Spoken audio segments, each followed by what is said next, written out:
Hello, everyone. In just a few short moments, it felt like all hope had vanished until suddenly a miracle happened. Today, I want to share with you a story I will never forget. One seemingly peaceful afternoon, Tuna was caught in an accident and her leg was badly injured. In that instant, my heart sank. Just a few seconds slower, and I would have regretted it forever. I rushed over, trembling, silently praying, clinging to the belief that I could protect her. And in that moment, I realized just how deep my feelings for Tuna truly are. But does she really feel the same way? Or will all of this remain a silent pain I carry alone? Is fate testing us right now? The answer will make your heart tighten, because this story isn't just about tears. It's about the raw truth of love, sacrifice, and unspoken emotions. Don't forget to subscribe and turn on the notification bell, because right now we're stepping into a dramatic journey where life, pain, and love intertwine to create an unforgettable story about Tuna.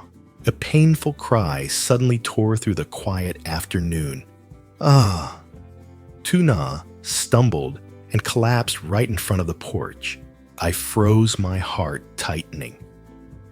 It felt like everything around me stopped, and all I could see was her small figure falling to the ground, her face twisted in pain.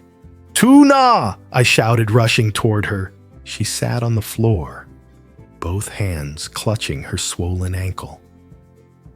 Beads of sweat formed on her forehead, and with trembling lips she whispered, "Alex, it hurts so much. I can't walk." I dropped to my knees, my hands shaking even as I tried to keep my voice steady. "Don't worry. I'm here. I'll take you right away." I lifted her carefully into my arms. Her body felt so light, yet trembling, and it broke me inside.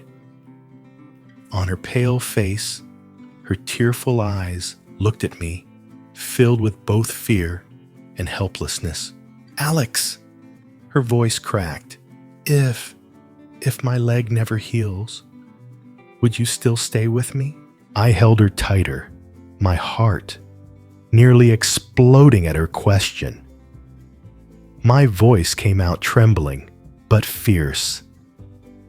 "Don't you ever say that. Tuna. No matter what, I will never leave you. You are my whole world." The car sped down the short road, and I glanced at her face, twisted in pain. Gripping the wheel tightly, fear and prayer filled me. Please don't let anything worse happen to her. In that moment, I realized my love for Tuna runs so deep, it needs no promises, no proof. As long as she's safe, that's all that matters. The small-town hospital was filled with the sharp smell of disinfectant. I rushed in, carrying Tuna in my arms, my voice almost breaking. "Please help." She fell her leg. Hurt she can't walk. A nurse hurried over, pushing a wheelchair. I set Tuna down, watching her face twist in pain, and my heart ached. Inside the exam room, a young doctor leaned down to check her ankle.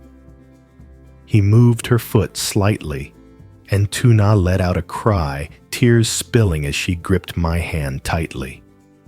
"Alex, it hurts so much." Her voice was weak, her eyes filled with fear. I squeezed her hand, forcing myself to stay calm. "Hang on, Tuna. I'm right here. You're not alone." The room fell silent except for the sound of the doctor's pen scratching across the chart.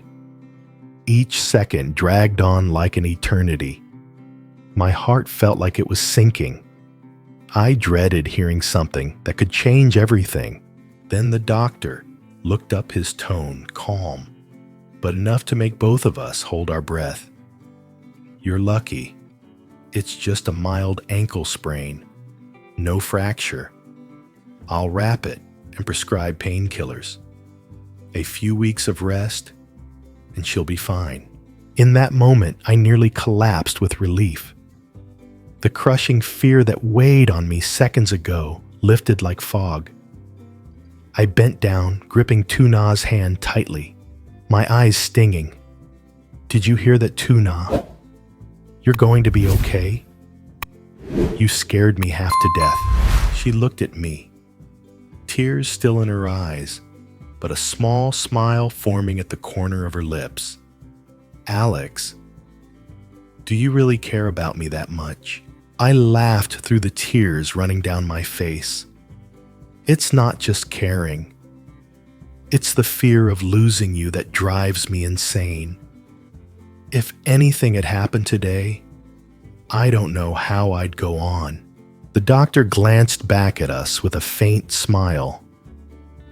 "Looks to me like you two are more than just friends. Young lady, you're lucky to have a man like this by your side." Tuna lowered her head, her cheeks turning pink. My heart pounded wildly this time. I knew she couldn't deny my feelings anymore. The small wooden house glowed under the soft warmth of yellow light. I gently pushed the door open, carrying Tuna in my arms and setting her down on the chair by the window. Her ankle was wrapped in a fresh white cast, standing out against her delicate skin. "Stay still, Tuna. Don't move. Let me take care of everything," I whispered, unable to hide the worry in my voice.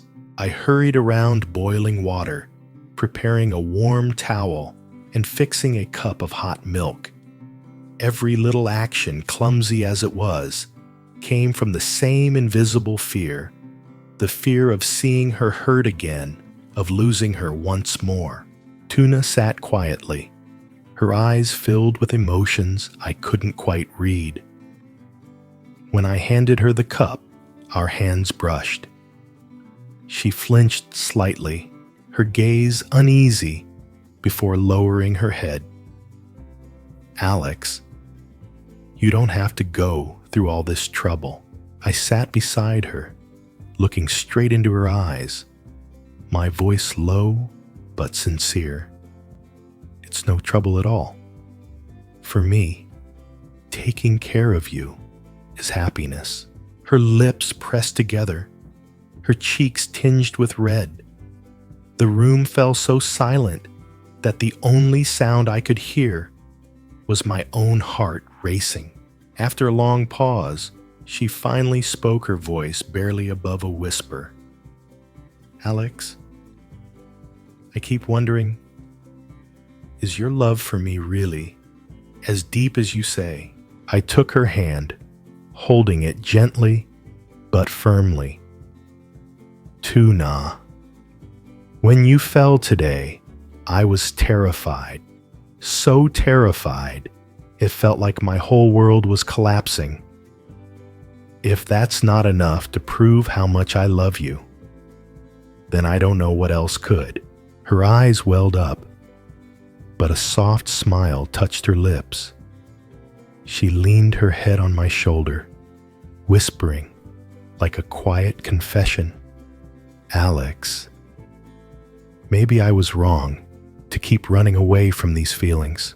Outside, the moonlight streamed through the window, casting a gentle glow across the room. And in that moment, I knew through the pain, the fear, and the tears, a new love was truly beginning. Tune gently rocked Henry, who was sleeping peacefully in her arms. Her eyes were soft, glowing with the sacred light of motherhood. I stood just a few steps away, unable to take my eyes off the scene.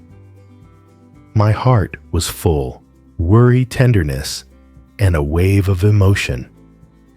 Seeing her like that shook me to my core. The woman I loved most, holding the child I already saw as my own. Tuna looked up and caught my gaze. For a moment, a flicker of shyness passed through her clear eyes. She pressed her lips together before speaking, her voice barely above a whisper. "Alex, I can take care of myself. You don't need to worry so much. You still have your work to do." Her words cut into me gentle, yet leaving my chest tight. I walked closer, kneeling in front of her, my voice low, but firm. "Tuna, do you know how it feels? Every time you force a smile and say you're fine, my heart aches. Work can wait, but you and Henry, I could never set aside." She lowered her gaze to Henry's tiny face, still sleeping soundly in her arms. Stroking his cheek softly, her voice trembled. I'm afraid I'll hold you back too much. I don't want to be a burden to you." I reached out gently, wrapping my hand around hers, where she held Henry, squeezing with warmth and certainty. "Listen to me, Tuna. You and Henry could never be a burden. On the contrary, you're the reason my life has meaning. Taking care of you, protecting you, that's not an obligation. It's what I want more than anything." Her eyes shimmered, visibly shaken. For a brief moment, she looked straight into mine, her gaze deep and searching, as if she wanted to see the truth inside my heart.